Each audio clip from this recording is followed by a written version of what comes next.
Regarding narcissism and CSI, the results show that narcissism is not always negative. Its effect depends on the level of intensity. This supports the behavioral governance perspective, where traits only matter when combined with context. After that, when it comes to CEO duality, the results challenge the usual view that duality is always bad governance. In fact, it can reinforce accountability and reputational awareness. Then, for CSR committees, their moderating role seems weak, which suggests that they are often more symbolic than effective. Overall, this shows that leadership impacts come from the interplay between executive traits, governance mechanisms, and institutional context.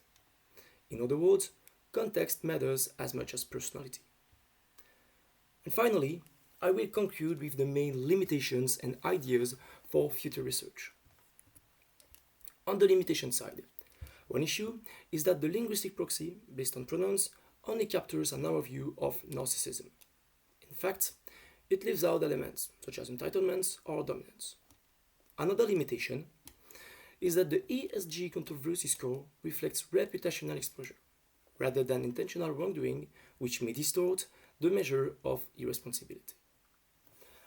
A further challenge comes from the governance moderators, which were coded in binary format, and so miss important qualitative aspects, such as independence, expertise, or the actual power of positions. Finally, the sample was limited to 54 European firms in environmentally sensitive industries, which makes it difficult to generalize to other sectors or regions. Next, for future research, one idea would be to combine several indicators of narcissism to provide a richer measure. Another direction would be to disaggregate ESG controversies into separate categories to identify which dimensions are most strongly affected by narcissism. It would also be useful to add more governance variables such as stakeholders' representation or the presence of activist investors. This would provide a more complete picture of how governance influences the effect of CEO narcissism.